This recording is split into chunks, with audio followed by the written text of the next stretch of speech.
الحمد للہ وکفا والصلاة والسلام علی عباده الذین اصطفیٰ، خصوصاً علی افضلہم وخاتم النبیین محمد الامین وعلی آلہ وصحبہ اجمعین، اما بعد فاعوذ باللہ من الشیطان الرجیم، بسم اللہ الرحمن الرحیم۔ یریدون لیطفئوا نور اللہ بافواہہم واللہ متم نورہ ولو کرہ الکافرون۔ هو الذی ارسل رسولہ بالہدی ودین الحق لیظہرہ علی الدین کلہ ولو کرہ المشرکون۔ صدق اللہ العظیم۔ رب اشرح لی صدری ویسر لی امری واحلل عقدۃ من لسانی یفقہوا قولی۔ اللہم ربنا الہمنا رشدنا واعذنا من شرور انفسنا، اللہم ارنا الحق حقا وارزقنا اتباعہ وارنا الباطل باطلا وارزقنا اجتنابہ، اللہم وفقنا لما تحب وترضى، آمین یا رب العالمین۔ سورہ صف کی 8ویں آیت پر گزشتہ نشست میں ہماری گفتگو ابھی چل رہی تھی، اور جو موجودہ صورتحال ہے عالمی سطح پر اس کے بارے میں نے عرض کیا تھا کہ یریدون لیطفئوا نور اللہ بافواہہم، بتمام و کمال یہ نقشہ اس وقت ہماری نگاہوں کے سامنے ہے، اس لیے کہ یہود اور نصارہ اس وقت یہ ایک وحدت کی شکل اختیار کر چکے ہیں، اور وہ اس لیے کہ نصارہ پر اس وقت یہود کا تسلط ہے، وہ ان کے کنٹرول میں ہے۔ تھوڑی سی وضاحت مزید کر دوں کہ عیسائیوں میں اس وقت دو بڑے بڑے فرقے ہیں، رومن کیتھولکس اور پروٹیسٹنٹس۔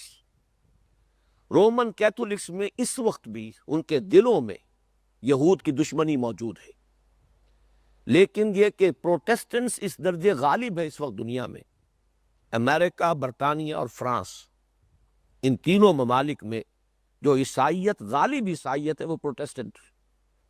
اور یہ پروٹیسٹنٹ مذہب جو ہے، اس کے وجود میں آنے کا ذریعہ بھی بالواسطہ طور پر یہودی بنے، اس لیے کہ جب تک کیتھولک مذہب کا دور دورہ رہا یورپ میں، یہود پرسیکیوٹڈ تھے، ان پر ظاہر بات ہے کہ عیسائیوں کو جب یہ خیال تھا کہ انہوں نے ہمارے، بلکہ وہ تو رسول نہیں کہتے، وہ تو اپنے خدا کی حیثیت سے مانتے ہیں حضرت مسیح علیہ السلام کو، تثلیث کا تقاضا تو یہی ہے کہ اقانیم ثلاثہ میں سے ایک اقنوم ہے حضرت مسیح علیہ السلام، تو گویا کہ حضرت مسیح کو سولی پر چڑھانے کی ذمہ دار یہ ہے۔ اب اس سے آپ خود اندازہ کر لیجئے کہ ان کے دلوں میں کتنی نفرت اور کتنی عداوت یہود کے لیے تھی۔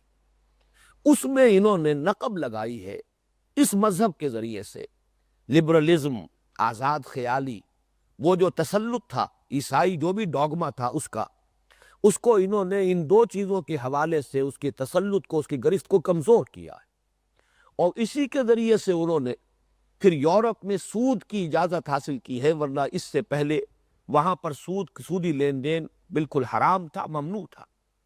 پھر اس سود کے ذریعے سے، سودی ہتھ کنڈوں کے ذریعے سے وہ یورپ کی معیشت پر قابض ہوئے، اور اس وقت در حقیقت ایک اصطلاح جو خلیج کی جنگ کے بعد سے ہماری اخبارات میں بھی آئی ہے اور پوری دنیا کی سطح پر وہ لوگوں کے علم میں آئی، ویسپ، WASP، یہ اصل میں وائٹ اینگلو سیکسن پروٹیسٹنٹس، یہ اس کا مخفف ہے، ویسپ۔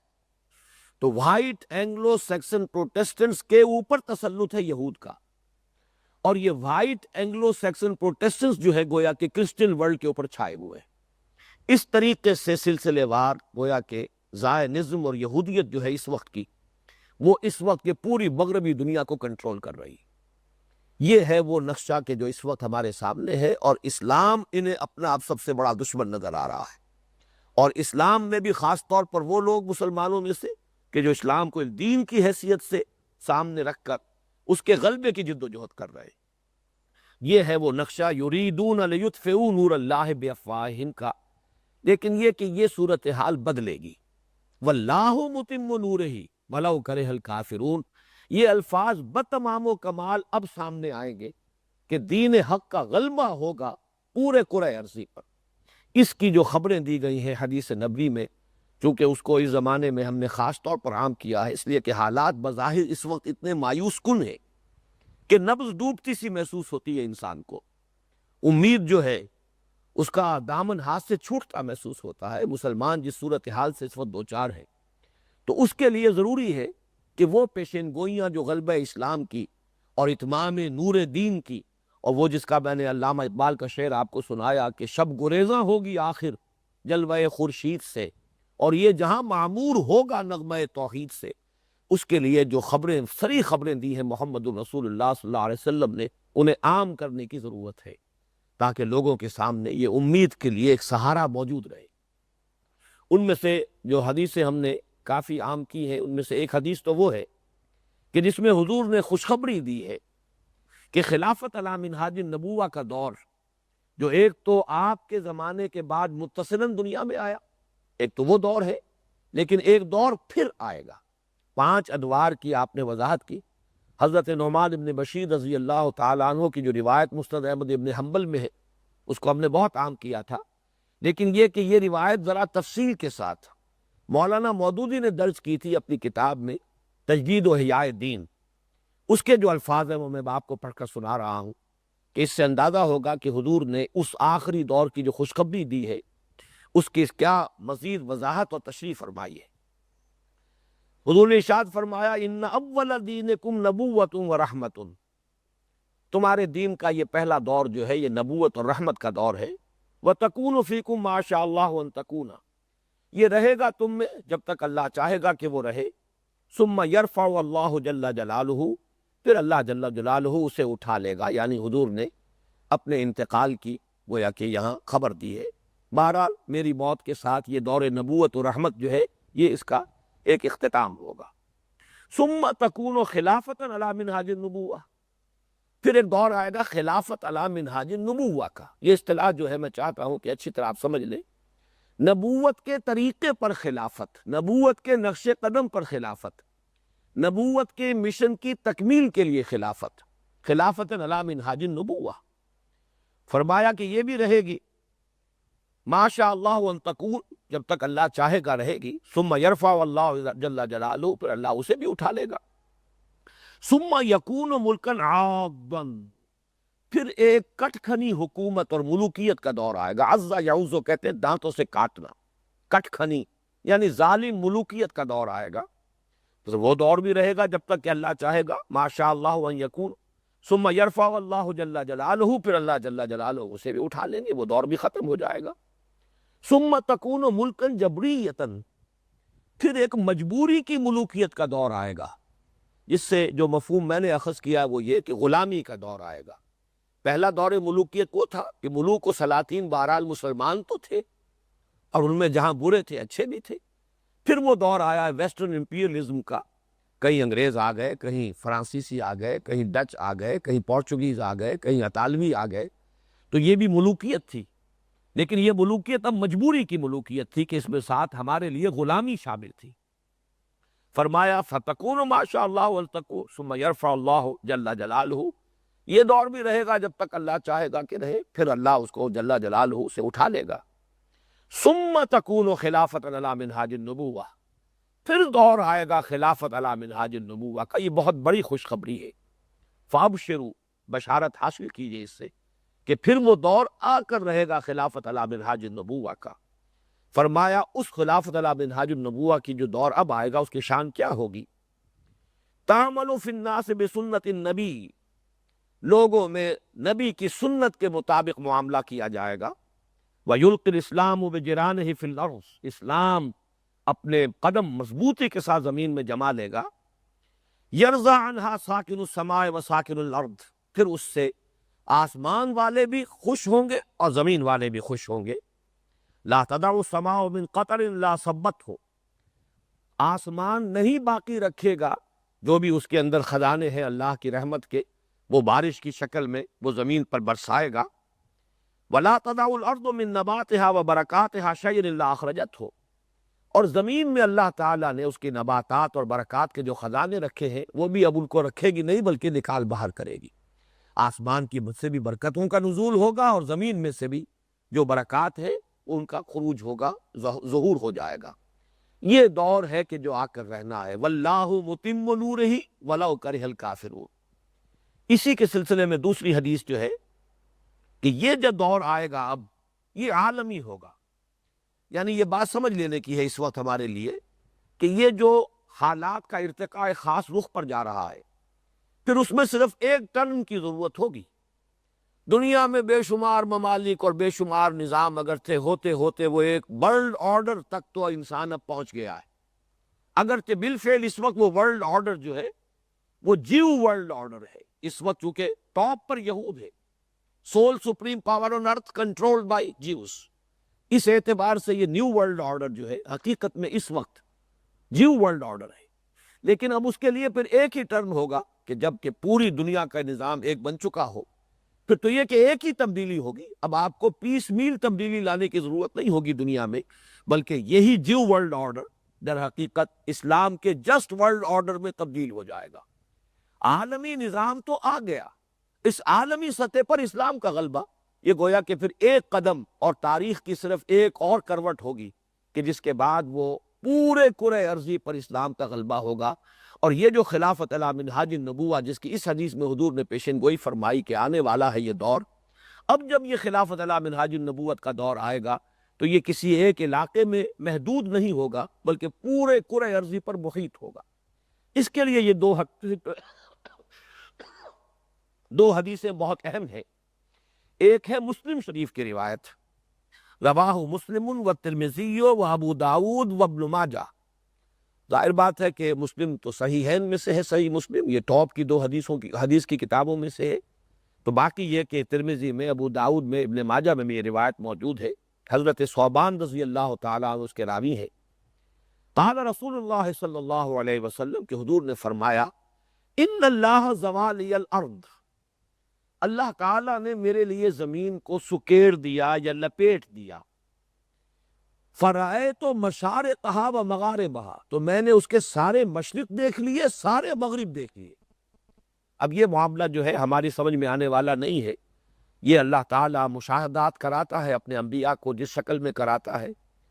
کذالک نری ابراہیم ملکوت السماوات والارض، اسی طرح ہم ابراہیم کو دکھاتے رہے آسمانوں اور زمین کے ملکوت۔ اب یہ ہماری سمجھ سے بالا تر بات ہے، یہ نبوت کا ایک خاصہ ہے، اللہ تعالیٰ مشاہدے کراتا ہے۔ حضور کو جنت کا بھی مشاہدہ کرایا ہے، دوزخ کا بھی مشاہدہ کرایا ہے، اور وہ نہ صرف یہ کہ معراج کی شب میں کرایا ہے بلکہ اس زمین پر بھی ہوا ہے کہ حضور ایک مرتبہ نماز پڑھا رہے تھے، اور نماز غالباً استسقاء کی نماز تھی، تو اچانک ایک مرتبہ آپ کا ہاتھ آگے کو بڑھا، لوگ حیران ہوئے کہ کیا معاملہ ہے۔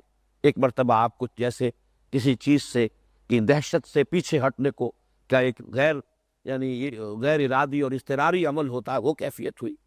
بعد میں پوچھا گیا، اس لیے کہ بہرحال صحابہ کے لیے تو یہ مسئلہ قابل غور تھا کہ آیا یہ اس نماز کا جزو لازم ہے، اس طرح کی حرکات جو ہیں وہ بھی اس نماز کے اندر ضروری ہوں۔ تو حضور سے جب سوال کیا گیا، فرمایا آپ نے کہ نہیں، میرے سامنے جنت لے آئی گئی اور بے اختیار میرا ہاتھ آگے بڑھ گیا تاکہ اس کا ایک خوشہ جو ہے کسی پھل کا وہ میں توڑ لوں، اسی طریقے سے میرے سامنے دوزخ لے آئی گئی اور اس کی جو بھبک آئی ہے، اس کی جو گرمی اور حرارت، اس کی وجہ سے میں پیچھے ہٹاؤں۔ تو اس دنیا میں اللہ تعالیٰ مشاہدے کراتا رہا ہے اپنے انبیاء کو، اسی طرح کا کوئی مشاہدہ ہے کہ زمین پوری ایسے حضور کے سامنے لے آئی گئی کہ آپ نے تمام مشارق اور مغارب دیکھ لیے۔ ان اللہ زوالی الارض فرأیت مشارقہا و مغاربہا وان امتی سیبلغ ملکہا ما زوی لی منہا، یہ ہے اس کا وہ ٹکڑا جو پیشن گوئی کی صورت میں ہے۔ میری امت کی حکومت ان تمام علاقوں پر قائم ہو کر رہے گی جو اس طرح لپیٹ کر یا سکیڑ کر مجھے دکھا دیے گئے۔ گویا کہ یہ خلافت علی منہاج النبوہ کا دور جو ہے یہ اب عالمی سطح پر ہوگا۔ دوسری حدیث یہ احمد ابن حنبل میں ہے، مسند احمد ابن حنبل میں، عن المقداد رضی اللہ عنہ، حضرت مقداد رضی اللہ تعالیٰ عنہ فرماتے ہیں، انہ سمع رسول اللہ صلی اللہ علیہ وسلم یقول، کہ انہوں نے سنا حضور صلی اللہ علیہ وسلم کو فرماتے ہوئے، لا یبقى علی ظہر الارض بیت مدر ولا وبر، اس زمین کی پیٹھ پر نہیں باقی رہے گا کوئی گھر، نہ اینٹ گارے کا بنا ہوا اور نہ ہی کوئی کمبلوں کا بنا ہوا خیمہ، الا ادخلہ اللہ کلمۃ الاسلام، مگر یہ کہ اس میں اللہ تعالیٰ کلمہ اسلام کو داخل کر کے رہے گا. بعز عزیز و ذل ذلیل، بہت اہم حدیث ہے یہ داخلہ اسلام کا ہر گھر میں یا ہر خیمے میں دو میں سے ایک صورت میں ہوگا، یا تو عزت والے کے اعزاز کے ساتھ، یا کسی ضعیف یا ذلیل کی تذلیل کے ساتھ. اس کے معنی کیا ہے؟ یا تو گھر والا یا خیمے والا ایمان لے آئے گا، اسلام قبول کر لے گا، تو اس کے گھر میں اسلام داخل ہوگا اس کے اعزاز کے ساتھ. وَلِلَّهِ الْعِزَّةُ وَلِرَسُولِهِ وَلِلْمُؤْمِنِينَ، عزت تو اللہ کے لیے ہے، اس کے رسول کے لیے، اہل ایمان کے لیے. اس کے گھر میں اسلام کا داخلہ ہوا خود اس کے اعزاز کے ساتھ. اگر وہ اسلام قبول نہیں کر رہا تو یؤتُ الجزیۃ عن ید وہم صاغرون، چھوٹا ہو کر رہنا پڑے گا، جزیہ دینا ہوگا، اسلام کی بالادستی قبول کرنی ہوگی. گویا کہ اس کے حصے میں تو توہین و تذلیل آئے گی، لیکن یہ کہ اس کے گھر میں بھی اسلام کا غلبہ تو داخل ہو جائے گا. اس پر یہ ہے، اس کی وضاحت کی ہے، اما یعزہم اللہ فیجعلہم من اہلہا، یعنی یا تو اللہ تعالیٰ انہیں عزت دے گا گھر والوں کو اور اسے گھر اسلام والوں میں سے بنا دے گا، اسلام کے علمبرداروں میں سے، اور یذلہم فیدینون لہا، یا یہ کہ ان کو پھر پس مغلوب فرما دے گا اور وہ اسلام کے سامنے میں اس کی بالادستی اور بالا تری قبول کرنے پر مجبور ہو جائیں گے. اس میں آگے یہ بھی آتا ہے کہ حضرت مقداد نے جب یہ حضور صلی اللہ علیہ وسلم سے سنا تو وہ کہتے ہیں قل، تو اس وقت فوراً میرے دل میں یہ خیال آیا، سورہ انفال کی آیت جو ہے اس کے الفاظ کی طرف ذہن منتقل ہوا، فَيَكُونَ الدِّينُ كُلُّهُ لِلَّهِ، پھر تو پورا کا پورا دین اللہ کے لیے ہو جائے گا. سورہ انفال میں فرمایا گیا قاتلوہم حتی لا تکون فتنۃ ویکون الدین کلہ للہ، یہ دین کل کا کل اللہ کے لیے ہو جائے، پورا اس کرۂ ارضی کے اوپر جو نظام اجتماعی ہے وہ اللہ کی حاکمیت کے تابع ہو جائے. یہ ہے جہاد اور قتال کا آخری ہدف. تو حضرت مقداد کہتے ہیں کہ جب حضور نے یہ فرمایا کہ ایسا ہو جائے گا تو گویا کہ اس وقت وہ آیہ مبارکہ بتمام و کمال ظہور پذیر ہوگی، اس کا ظہور ہوگا اپنی پوری کمال کی شان کے ساتھ. یہ ہے واللہ متم نورہ ولو کرہ الکافرون، اللہ تعالیٰ اپنے نور کا اتمام فرما کر رہے گا خواہ یہ کافروں کو کتنا ہی ناگوار. اب آئیے اگلی آیت پر، اور جو کہ اس سورہ مبارکہ ہی کی نہیں بلکہ پورے قرآن مجید کی اہم ترین آیات میں سے ہے اور اس سورہ مبارکہ کے عمود کی حیثیت رکھتی ہے. هو الذی ارسل رسولہ بالہدی ودین الحق لیظہرہ علی الدین کلہ ولو کرہ المشرکون. اس آیت مبارکہ کے بارے میں پہلی بات تو یہ نوٹ کیجئے کہ آیت نمبر 8 اور آیت نمبر 9 اس کے درمیان ایک بہت قریبی ربط ہے. اس کے لیے ثبوت یہ ہے کہ سورہ توبہ میں بھی یہ دو آیتیں بالکل اسی طرح جڑ کر آئیں. سورہ توبہ میں یہاں جو آیت نمبر 9 ہے هو الذی ارسل رسولہ بالہدی ودین الحق لیظہرہ علی الدین کلہ ولو کرہ المشرکون، سورہ توبہ میں بعین ہی بغیر ایک شوشے کے فرق کے یہ آیت وارد ہوئی ہے، آیت نمبر 33. وہاں آیت نمبر 32 کے الفاظ یریدون لیطفئوا والی آیت سے صرف بہت ہی معمولی سے لفظی فرق کے ساتھ آیا ہے. یریدون ان یطفئوا، یہاں ہے لیطفئوا، وہاں ہے یریدون ان یطفئوا، کوئی معنوی فرق نہیں ہے، حرف جار کا فرق ہے. یہاں لام آیا ہے یریدون لیطفئوا، یہ چاہتے ہیں، ارادہ رکھتے ہیں تاکہ بجھا دے اللہ کے نور کو. وہاں یہ یریدون ان یطفئوا، وہ چاہتے ہیں کہ بجھا دے اللہ کے نور کو. اور آگے آیا ہے یہاں فرمایا واللہ متم نورہ، وہاں اس کو منفی انداز میں فرمایا وَيَأْبَى اللَّهُ إِلَّا يُتِمَّ نُورَهُ وَلَوْ كَرِهَ الْكَافِرُونَ، اللہ کو ہرگز منظور نہیں ہے مگر یہ کہ وہ اپنے نور کا اتمام فرما کر رہے گا خواہ یہ کافروں کو کتنا ہی ناگوار ہو. اور ایک بات اور نوٹ کر لیجئے کہ جیسے کہ میں اس سے پہلے عرض کر چکا ہوں کہ یریدون لیطفئوا نور اللہ بافواہہم واللہ متم نورہ ولو کرہ الکافرون، اگرچہ الفاظ عام ہیں لیکن اس میں اصل اشارہ یہود کی طرف ہے. سورہ توبہ میں بھی اس سے پہلے کی 3 آیات خاص طور پر بالکل ایک امتیازی حیثیت میں یہود سے متعلق اہل کتاب کے بارے میں، اور وہیں وہ الفاظ آئے ہیں کہ اے مسلمانوں ان سے جنگ کرو یہاں تک کہ یؤتوا الجزیۃ عن ید وہم صاغرون، جو حدیث مبارکہ میں ابھی الفاظ سامنے آئے تھے کہ بعز عزیز و ذل ذلیل. تو ذل ذلیل کی جو تعبیر ہے کہ تم ان کے ساتھ جنگ کرو حتیٰ یؤتوا الجزیۃ عن ید وہم صاغرون، یہاں تک کہ وہ اپنے ہاتھ سے جزیہ پیش کرے اور چھوٹے بن کر رہے، اللہ کے دین کی بالادستی کو قبول کرے، اس کی بالا تری کو تسلیم کرے۔ پہلی بات تو یہ ہے، اور اس کا ایک تعلق جو ہے ان دونوں آیتوں میں جو بات سورہ توبہ میں کہی گئی اور یہاں سورہ صف میں کہی گئی، وہی بات ہے کہ جو سورہ مائدہ کی آیت نمبر 3 میں ہے، الیوم اکملت لکم دینکم واتممت علیکم نعمتی۔ صرف ترتیب الٹی ہے۔ اکمال دین، وہ دین جس کا تذکرہ اس آیت میں آ رہا ہے، دین الحق لیظہرہ علی الدین کلہ، دین کا اکمال، اس کو مکمل کرنا۔ الیوم اکملت لکم دینکم واتممت علیکم نعمتی، اتمام کا لفظ جو ہے وہ پچھلی آیت میں موجود تھا، واللہ متم نورہ ویابی اللہ الا ان یتم نورہ، تو اتمام نور یا اتمام نعمت اور اکمال دین، اور اکمال دین کے لیے لازم ہے کہ پھر اس دین کو غالب کیا جائے، جو اس آیت مبارکہ کا مفہوم ہے۔ دوسری بات یہ نوٹ کیجئے کہ یہ الفاظ مبارکہ جو اس آیت میں وارد ہوئے ہیں، اس کی اہمیت کا یہ ایک علامت ہے، اس کی ایک نشانی ہے کہ 3 مرتبہ یہ مضمون قرآن مجید میں آیا، اور یہ حضور صلی اللہ علیہ وسلم کے ذکر میں آیا۔ یعنی اس حقیقت کا جس کے میں اشارہ کرنا چاہتا ہوں، آپ کی توجہ مبذول کرا رہا ہوں، اس کے 2 حصے ہیں۔ حضور کے بارے میں یہ الفاظ 3 مرتبہ قرآن میں آئے، تو میں ابھی بیان کر چکا ہوں، سورہ صف میں ہم پڑھ رہے ہیں، سورہ توبہ کی آیت نمبر 33 ہے۔ تیسرا مقام ہے سورہ فتح، اس کی لاسٹ بٹ 1 آیت ہے، غالباً 28 نمبر آیت ہے، هو الذی ارسل رسولہ بالہدی ودین الحق لیظہرہ علی الدین کلہ۔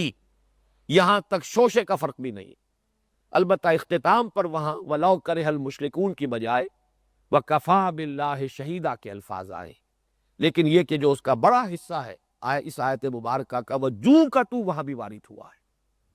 دوسرا، اس کے ساتھ اس کا جو عکسی معاملہ ہے وہ بھی سامنے رکھیے، کسی اور نبی اور رسول کے لیے یہ الفاظ قرآن مجید میں کہیں وارد نہیں، تو معلوم ہوا کہ حضور کی بعثت کے ساتھ ان الفاظ مبارکہ کا کوئی خصوصی تعلق ہے۔ بعثت محمدی کو سمجھنے کے لیے ان الفاظ کو پوری طریقے سے سمجھنا بہت ضروری ہے۔ تیسری بات میں عرض کر دوں کہ اس آیہ مبارکہ کی اہمیت کے لیے نمبر 1 تو یہ کہ اس سورہ مبارکہ کا تو میں نے بارہا عرض کیا ہے کہ یہ عمود ہے، یہ گویا کہ اسی میں اس کے تمام آیات جو ہے گویا کہ اسی مضمون کے گرد گھوم رہی ہے، یہ اس کا مرکز اور محور ہے۔ باقی قرآن حکیم کی یہ اہم ترین آیات میں سے، یہی وجہ ہے کہ شاہ ولی اللہ دہلوی رحمۃ اللہ علیہ کی ایک بڑی مارکۃ الآراء تصنیف ہے، ازالۃ الخفا عن خلافۃ الخلفاء۔ اہل تشیع نے خلفائے راشدین کے بارے میں جو شکوک و شبہات پیدا کیے، اور خلافت راشدہ ایک انسٹیٹیوشن کی حیثیت سے جیسے ان کی کوششوں کے ذریعے سے مشتبہ ہو گیا، اس کے ازالے کے لیے ازالۃ الخفا عن خلافۃ الخلفاء، یہ کتاب کا نام ہے، بہت مارکۃ الآراء کتاب۔ اس کتاب میں انہوں نے آغاز میں جن آیات کو قرآن مجید میں اہم ترین قرار دیا ان میں سے ایک آیت یہ بھی ہے، هو الذی ارسل رسولہ بالہدی ودین الحق لیظہرہ علی الدین کلہ۔ اسی طریقے سے مولانا عبید اللہ سندھی مرحوم، جو اپنے فکر کی نسبت جو ہے وہ شاہ ولی اللہ کی طرف کرتے تھے، سلسلہ ولی اللہ ہی کے ساتھ اپنے آپ کو وابستہ قرار دیتے تھے، انہوں نے ایک مقام پر اس آیہ مبارکہ کو اسلام کے عالمی انقلاب کا عنوان قرار دیا ہے۔ ذرا نوٹ کر لیجیے، عالمی انقلاب، جس کی طرف میں ابھی اشارہ کر رہا تھا کہ یہ در حقیقت واللہ متم نورہ اور لیظہرہ علی الدین کلہ، اگرچہ ایک درجے میں تو حضور صلی اللہ علیہ وسلم کے زمانے میں یہ نقشہ سامنے آ گیا، لیکن بتمام و کمال پورے کرۂ ارضی اور پورے عالم انسانیت کے حوالے سے یہ نقشہ ابھی دنیا کے سامنے آنا ہے۔ وقت فرصت ہے کہاں، کام ابھی باقی ہے، نور توحید کا اتمام ابھی باقی ہے۔ جب تک کہ عالمی سطح پر اس کیفیت کا ظہور نہ ہو، گویا کہ ابھی بعثت محمدی صلی اللہ علیہ وسلم کا جو مقصد ہے ہنوز تشنہ تکمیل ہے۔ اسی طریقے سے ایک روایت میں صرف آپ کو بتا رہا ہوں، میں نے تو چونکہ شاہ ولی اللہ دہلوی رحمۃ اللہ علیہ کی ساری تصانیف کا مطالعہ نہیں کیا ہے، لیکن ڈاکٹر رفیع الدین مرحوم و مغفور نے مجھے بتایا تھا کہ ایک مقام پر شاہ ولی اللہ دہلوی رحمۃ اللہ علیہ نے اس آیہ مبارکہ کو پورے قرآن کا عمود قرار دیا ہے۔ اس سورہ مبارکہ ہی کا نہیں، پورے قرآن کا عمود، مرکزی مضمون جس کے گرد کے قرآن مجید گھوم رہا ہے، ان کے نزدیک اگر وہ روایت درست ہے تو عمود جو ہے پورے قرآن کا یہی الفاظ ہیں، هو الذی ارسل رسولہ بالہدی ودین الحق لیظہرہ علی الدین کلہ۔ یہ تو بہرحال ایک روایت ہے ڈاکٹر رفیع الدین مرحوم کی جو میں نے آپ کو سنا دی۔ اپنا ایک خیال ہے جو میں ظاہر کر رہا ہوں، اور وہ یہ ہے کہ قرآن مجید کا یہ عمود ہے یا نہیں۔ سیرت النبی کا عمود یہ ہے علی صاحب الصلاۃ والسلام۔ سیرت کا فہم حاصل نہیں ہو سکتا جب تک کہ ان الفاظ کو اچھی طرح سمجھ نہ لیا جائے۔ اس کی وجہ کیا ہے؟ کسی بھی عظیم شخصیت کا جو بھی کارنامہ زندگی ہے، اس کی جو اچیومنٹس ہیں، ان کو اگر آپ ایسس کرتے ہیں اور اس شخصیت کا مقام اور مرتبہ معین کرتے ہیں، تو سب سے پہلے یہ سمجھنا پڑے گا کہ اس نے اپنے سامنے مقصد کیا رکھا تھا، گول کیا تھا۔ اچیومنٹس جو ہے وہ ہمیشہ جو فائنل گول ہے اس کے حوالے سے، اس کے ریفرنس سے اس کا تعین ہوگا کہ وہ کس حد تک اچیو کر سکے۔ گول معین ہونا چاہیے کہ مقصود کیا تھا، پیش نظر جو ہے وہ مقصد کیا تھا۔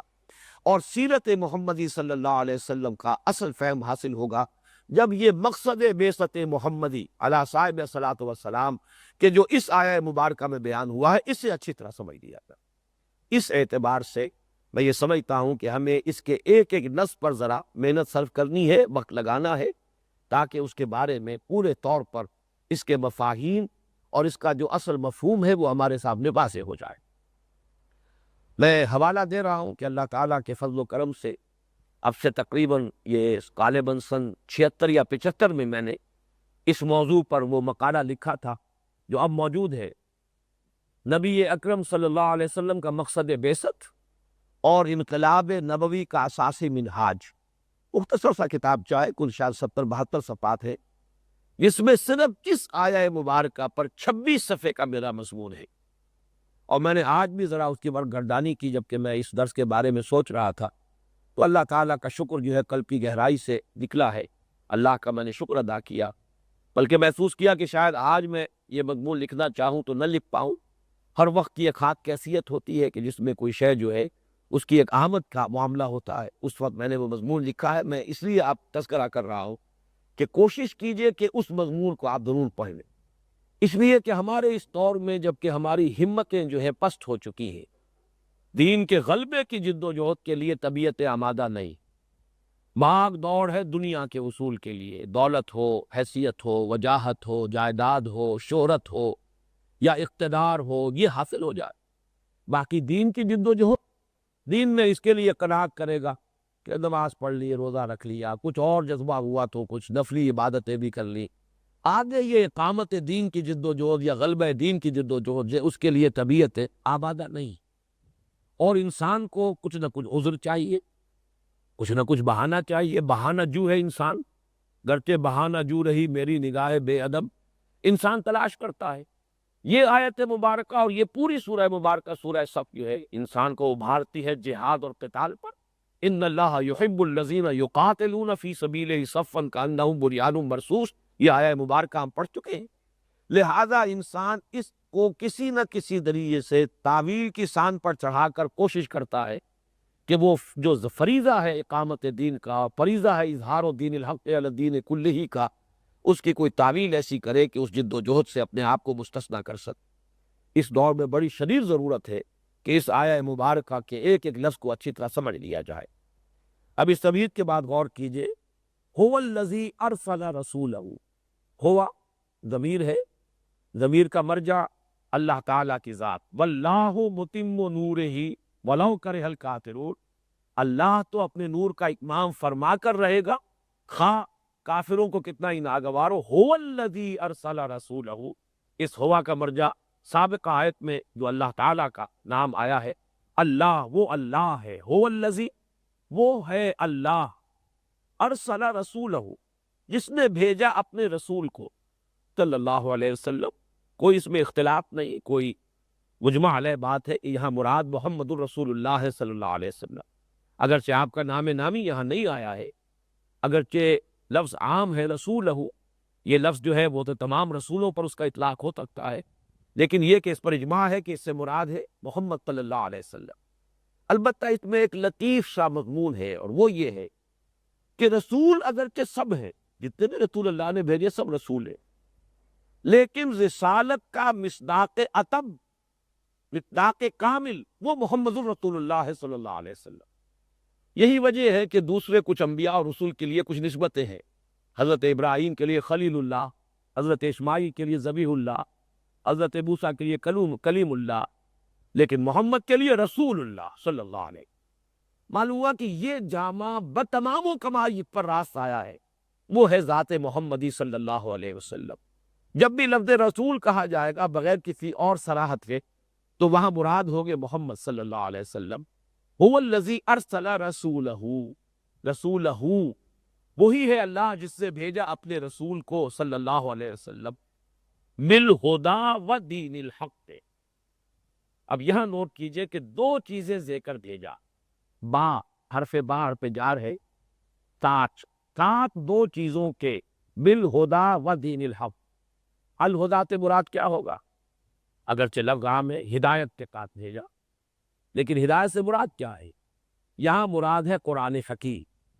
اس حوالے سے بھی کہ ہدی للمتقین، سورہ بقرہ میں شروع ہی میں متقیوں کے لیے، خدا ترس لوگوں کے لیے ہدایت ہے۔ ہدی للناس اس کے 23ویں رکوع میں جہاں رمضان کا اور روزوں کا ذکر ہے، شہر رمضان الذی انزل فیہ القرآن ہدی للناس، یہ پوری نوع انسانی کے لیے ہدایت نامہ بن کر آیا ہے۔ سورہ شورى میں فرمایا وَلَٰكِن جَعَلْنَاهُ نُورًا نَهْدِي بِهِ مَن نَّشَاءُ مِنْ عِبَادِنَا، ہم نے اس قرآن کو نور بنایا ہے تاکہ اس کے ذریعے سے ہدایت دیں اپنے بندوں میں سے جن کو ہم چاہیں۔ إِنَّ هَٰذَا الْقُرْآنَ يَهْدِي لِلَّتِي هِيَ أَقْوَمُ، یہ قرآن ہے جو ہدایت دیتا ہے اس راستے کی جو سب سے زیادہ سیدھا راستہ ہے۔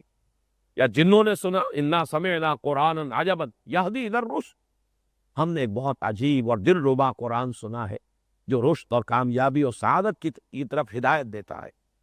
اس اعتبار سے غور کیجئے کہ ہدایت جو کہ ویسے تو اس سے پہلے جو کتابیں آئی ہیں وہ بھی ہدایت پر مشتمل تھی۔ سورہ مائدہ میں فرمایا گیا ہم نے ہی تورات نازل کی تھی، فیہا ھدی و نور، اس میں ہدایت بھی تھی، نور بھی تھا۔ پھر ہم نے عیسیٰ کو انجیل عطا فرمائی، فیہ ھدی و نور، اس میں ہدایت بھی تھی، نور بھی تھا۔ لیکن قرآن کے لیے اب یہ لفظ آیا ہے الہدی، دی گائیڈنس۔ اس کو آپ یوں سمجھیں گے کہ اب یہ ہدایت کاملہ ہے، یہ ہدایت تامہ ہے، واللہ متم نورہ، ہدایت کامل ہو گئی ہے قرآن میں آ کر، ہدایت مکمل ہو گئی ہے قرآن مجید میں۔ تو اب اگر کہا جائے الہدی اور الف لام نے اس کو معرفہ بنا دیا ہے، اس معرفے کا مفہوم کیا ہوگا؟ ہدایت کامل۔ اللہ تعالیٰ نے حضور کو بھیجا دو چیزیں دے کر، ایک الہدی، ہدایت کاملہ یعنی قرآن حکیم، و دین الحق، یہ ہے ترکیب کہ جس کو سمجھنا ہوگا غور کے ساتھ کہ دین حق سے مراد کیا ہے۔ پہلی بات تو یہ سمجھیے کہ دین الحق یہ ہے عربی قواعد کے روح سے ترکیب اضافی، ترجمہ ہوگا حق کا دین۔ لیکن آپ نے دیکھا ہوگا تمام تراجم میں، اور ہمیشہ جب بھی یہ آیت بیان ہوتی ہے سچا دین، حق دین، وہ اس لیے کہ عربی زبان میں کبھی کبھی مرکب توصیفی، مرکب اضافی کی شکل میں آتا ہے، یہ مرکب اضافی دین الحق ہے، حق کا دین، لیکن یہاں پر یہ در حقیقت مرکب توصیفی ہے مانن، اور اس کا مفہوم ہے سچا دین، حق بھی ہے۔ لیکن اس لیے کہ اس میں کوئی فرق نہیں ہے، ان دونوں کے اعتبار سے بڑی پیاری آیت قرآن مجید میں اس زائد مقام پر ہے، ذالک بان اللہ هو الحق، اللہ ہی تو حق ہے، لہذا اللہ کا دین، ذات حق سبحانہ و تعالی کا دین، اور وہی دین جو ذات حق کا دین ہے وہ گویا کہ اپنی جگہ پر سچا دین ہے، حق بھی ہے۔ دین کیا ہے؟ اب اس کو سمجھیے، یہ لفظ جو ہے بنیادی طور پر اس کا مفہوم ہے بدلہ، جزا یا سزا۔ دین چنانچہ عربی زبان میں یہ لفظ اسی مفہوم کے لیے استعمال ہوتا ہے، دناہم کما دانے، یہ شعر کا عام جو ہے مطرے کا ایک لفظ ہے، ہم نے ان کے ساتھ وہی سلوک کیا جو انہوں نے ہمارے ساتھ کیا، دناہم کما دانی۔ اسی طریقے سے کما تدینو تدانو، جیسے کرو گے ویسے بھرو گے، بدلہ ملتا ہے، مکافات عمل ہو جاتا ہے، انسان کو اپنے کیے کا بدلہ مل کر رہتا ہے، جزا یا سزا، کما تدینو تدانو۔ اور اسی طریقے سے ایک لفظ اور ذہن میں رکھیے، دین، دین کہتے ہیں قرض کو، جس طریقے سے کسی عمل کا نتیجہ ہے جو انسان کو ملتا ہے جزا یا سزا کی شکل میں، گویا کہ وہی عمل ریباؤنڈ کر رہا ہے، واپس آ رہا ہے، اس کی جزا یا سزا جو مل رہی ہے اصل میں وہ آپ کا عمل ہی ہے، اس کی یہ صورت بدل کر آپ تک آئی ہے۔ اسی طرح دین اصل میں کہتے ہیں وہ قرض کہ جو واپس آنا ہوتا ہے۔ ایک ہبہ ہے، آپ نے کسی کو کوئی شے دے دی، ہبہ کر لی، اب وہ واپس آنے والی نہیں ہے۔ اسی طریقے سے عطا ہے، آپ نے کسی کو چیز عطا کی ہے، ہبہ ہو، عطا ہو، ہدیہ ہو، یہ تمام چیزیں وہ ہے جو دے دی اور اب واپس نہیں آئیں گی۔ دین وہ ہے جو واپس آتا ہے۔ جیسے عمل کا بدلہ جو ہے وہ انسان کو ملتا ہے، واپس آتا ہے، چاہے وہ جزا کی شکل میں ہو چاہے سزا کی شکل میں۔ تو دین کا اصل مفہوم ہے، جیسے کہ سورہ فاتحہ میں آیا ہے مالک یوم الدین، اور ہم ترجمہ کرتے ہیں جزا و سزا کے دن کا مالک۔ ارأیت الذی یکذب بالدین، کیا تم نے دیکھا اس شخص کو جو جزا و سزا کا انکاری ہے؟ فما یکذبک بالدین الیس اللہ باحکم الحاکمین، کیا چیز تمہیں آمادہ کرتی ہے جزا و سزا کے انکار پر؟ کیا اللہ تمام حاکموں سے بڑا حاکم نہیں؟ جب اللہ تمام حاکموں سے بڑا حاکم ہے تو تم نے کوئی حاکم دیکھا ہے ایسا جو اپنی وفاداری پر جزا نہ دیتا ہو اور غداری کی سزا نہ دیتا ہو، قانون کے توڑنے والوں کو وہ کیفر کردار تک نہ پہنچاتا ہو؟ تو جب اللہ سب سے بڑا حاکم ہے تو کیا وہ اپنے وفاداروں کو، اپنے اطاعت گزاروں کو وہ کوئی جزا نہیں دے گا، اور غداروں کو اور باغیوں کو کوئی سزا نہیں دے گا؟ فما یکذبک بعد بالدین، تو کیا چیز ہے آخر، کون سی معقول وجہ تمہارے پاس ہے کہ تم جزا و سزا کا انکار کرو؟ تو دین کا بنیادی مفہوم ہے جزا و سزا، لیکن جزا و سزا کسی قانون کے تحت ہوتی ہے، اس قانون کی آپ مطابقت کریں، اس کے مطابق عمل کریں، اس کی اطاعت کریں، جزا ملے گی، اس کی خلاف ورزی کریں، سزا ملے گی۔ یہاں سے یہ مفہوم اب آیا اطاعت کا، اتنے داخل ہو گیا، چنانچہ یہ لفظ قرآن مجید میں کثرت سے اطاعت کے لیے آیا۔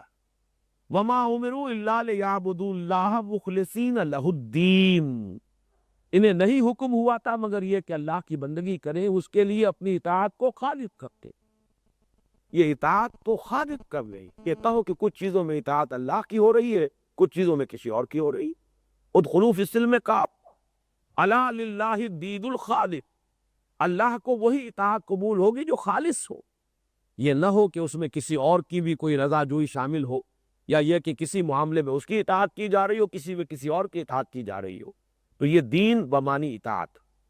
اس سے اب آگے بڑھ کر اس نے جو اصطلاح کی شکل اختیار کی، یہ اصولی بات ہے کہ ہمارے دین کی جو بنیادی اصطلاحات ہے، قرآن حکیم کی بنیادی اصطلاحات ہے، وہ ظاہر بات ہے کہ لفظی طور پر تو عربی زبان میں پہلے سے وہ چیزیں موجود تھیں، کسی لفظ کو قرآن نے چوت کیا، پھر اس کے اندر ایک خاص مفہوم پیدا کیا، تب وہ ایک اصطلاح کی شکل اس نے اختیار کی۔ تو دین جو ہے اس سے آگے بڑھ کر کسی نظام اطاعت کا نام ہے، نظام اطاعت جس میں کہ کسی ایک کو مطاع مطلق مانا جائے، اس کا حکم سب مانیں گے، اس کے حکم کے مطابق پوری زندگی کا نقشہ بنے گا۔ یہ گویا کہ ایک نظام اطاعت ہے جس کی نسبت اصلی تو ہے، نسبت حقیقی اس ہستی کی طرف ہوگی جسے مطاع مطلق مانا گیا، اور جس کے تحت پورا نظام زندگی کا جو نقشہ ہے اس کے مطابق ترتیب دیا جائے، اس کی مرضی کے مطابق، اس کے حکم کے مطابق، وہ اس کا دین ہوا۔ اس کے لیے بہترین مثال جو ہے سورہ یوسف میں آئی ہے، مَا كَانَ لِيَأْخُذَ أَخَاهُ فِي دِينِ الْمَلِكِ۔ مصر میں جب کہ حضرت یوسف علیہ السلام ایک بہت بڑے عہدے پر تھے، آپ کو معلوم ہے بادشاہ تو اور تھا، حضرت یوسف بادشاہ تو نہیں تھے، بادشاہ تو وہ تھا جس نے خواب دیکھا تھا، وہ 7 بڑی موٹی گائیں اور 7 جو ہے بہت دبلی گائیں، اور وہ دبلی گائیں جو ہے موٹی گایوں کو کھا گئی، ہضم کر گئی، ہڑپ کر گئی، یا 7 بالیاں تھیں، یہ جو بالیاں وہ بڑی ہری بھری تھی اور 7 سوکھی تھی۔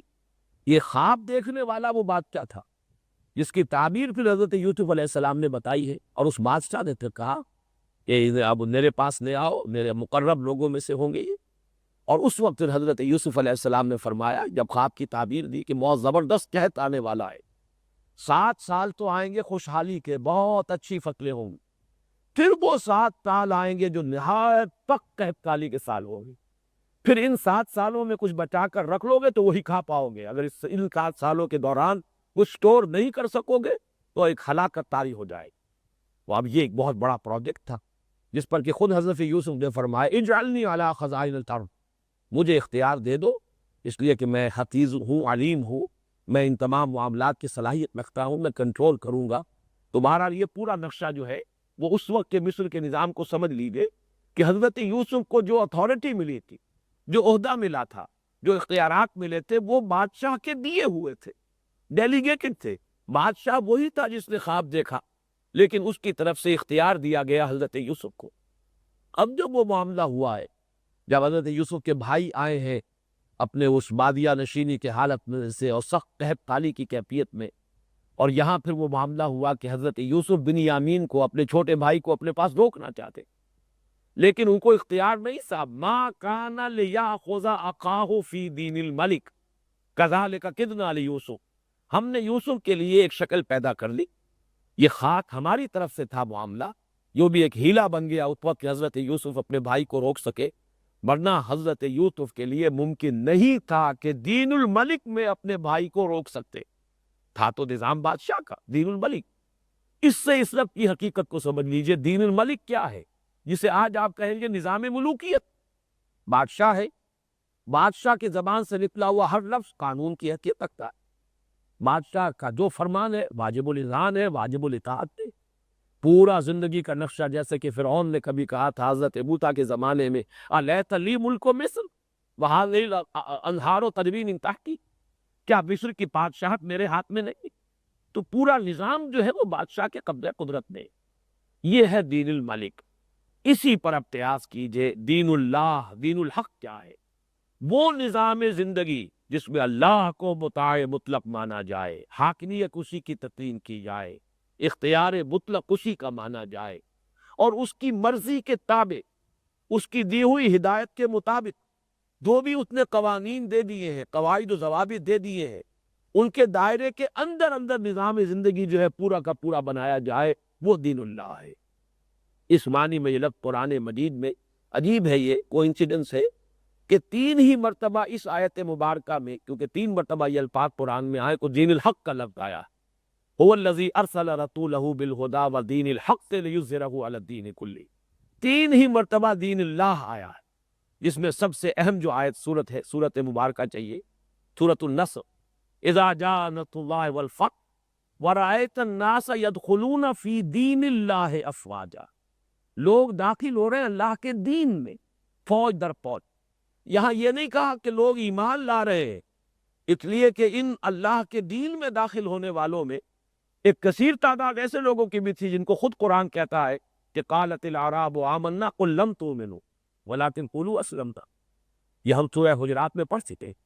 یہ بدو کہتے ہیں کہ ہم ایمان لے آئے. نبی ان سے کہیے تم ایمان ہرگز نہیں لائے ہو، بلکہ یوں کہو کہ تم نے اطاعت قبول کر لی ہے، تم مسلمان ہو گئے ہو، تم نے سر تسلیم خم کر دیا ہے. یہ اطاعت ہوئی ہے، یہ اطاعت کا جو معاملہ ہوا تم نے اختیار کیا ہے، یہ گویا کہ اسلام میں داخلہ ہے. دین اللہ میں تو تم داخل ہو گئے، اس لیے کہ دین اللہ نام ہے اللہ کا نظام اطاعت. وہ پورا نظام جو حضور صلی اللہ علیہ وسلم کی، یوں سمجھیے کہ 20 سالہ مساعی کے نتیجے میں وہ صورت پیدا ہوئی کہ جزیرہ نماء عرب میں دین غالب ہو گیا، اللہ کا نظام قائم ہو گیا، اللہ کی حاکمیت تسلیم کر لی گئی، اللہ اس کے رسول کے دیے ہوئے قانون کے مطابق زندگی کا پورا نقشہ استوار کر دیا گیا. یہ دین اللہ ہے. اب اس میں داخل ہو رہے فوج در فوج. اذا جاء نصر اللہ والفتح ورأیت الناس یدخلون فی دین اللہ افواجا فسبح بحمد ربک واستغفر انہ کان توابا.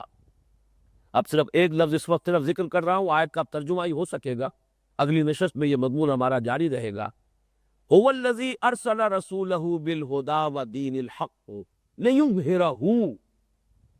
وہی ہے اللہ جس نے بھیجا اپنے رسول کو صلی اللہ علیہ وسلم الہدی یعنی قرآن حکیم دے کر اور دین حق دے کر. کس لیے بھیجا؟ لیظہرہ علی الدین کلہ، تاکہ غالب کر دے اسے پورے کے پورے دین پر. لیظہرہ علی الدین کلہ ہی میں کچھ بہت سے احتمالات ہیں. لیظہرہ میں ایک ضمیر فاعلی ہے، تاکہ وہ غالب کر دے اس کو، وہ غالب کر دے. یہ پہلا وہ جو ہے یہ فاعلی ہے، وہ غالب کر دے اس کو. یہ دوسرا مفعولی ہے جو او ہے، لیظہرہ. اس کے بارے میں تھارا جو بھی کچھ لوگوں نے جو انحراف کرنا چاہا ہے، اس آیت کے اصل مفہوم سے راستہ جو ہے بدلنے کی کوشش کی ہے، تاکہ اپنے اوپر ذمہ داری نہ رہے اور اس فریضہ اقامت دین اور غلبہ دین کا جو فریضہ عائد ہوتا ہے مسلمانوں پر، اس سے کسی طریقے سے رستگاری حاصل کر سکے، اس سے کسی طرح جان چھڑا سکے، تو ان ضمیروں کے حوالے سے ساری بات ہوئی ہے۔ لیکن الحمدللہ میں نے اپنے اس مضمون میں بھی، جس کی وضاحت اگلی نشست میں کروں گا، پوری طرح ثابت کر دیا۔ قرآن مجید ایک ایسی کتاب ہے جو اپنے مفاہیم اور اپنے مضمون کی پوری حفاظت کرتا، اس کے بارے میں فرمایا گیا لا یاتیہ الباطل بین یدیہ ولا من خلفہ، اس پر باطل حملہ آور ہو ہی نہیں سکتا، نہ سامنے سے نہ پیچھے۔ چنانچہ جتنے احتمالات ان ضمائر کے بارے میں ہیں، ضمیر فاعلی کے بارے میں جتنے احتمالات ہیں، اور جتنے احتمالات ضمیر مفعولی کے بارے میں، ان سب کا میں نے جائزہ لے کر بتا دیا ہے کہ مفہوم میں کوئی فرق واقع نہیں ہوتا، الا یہ کہ نیت خراب ہو، انسان جو ہے خود جو گریز کرنا چاہے، تپتی راہیں مجھ کو پکاریں، دامن پکڑے چھاؤں گھنیری، وہ گھنیری چھاؤں چھوڑنے کے لیے انسان تیار نہ ہو تو بات دوسری ہے، ورنہ قرآن مجید کے اندر مصطلح کا معنوی جو ہے اس آیت نے اس طریقے سے احاطہ کیا ہوا مضمون کا کہ سوائے اس کے کہ نیت خراب ہو، کوئی شک نہیں کہ جس کے اندر جو حق کا جویا ہو اور جو حقیقت کا متلاشی ہو، کوئی اس کی صورت نہیں ہے کہ وہ اپنے اس فریضے سے کوتاہی کر سکے اور اس کا انکار کر سکے۔ اس پر انشاءاللہ مفصل گفتگو اب اگلی نشست میں ہوگی۔ اقول قولی ھذا واستغفر اللہ لی ولکم ولسائر المسلمین والمسلمات۔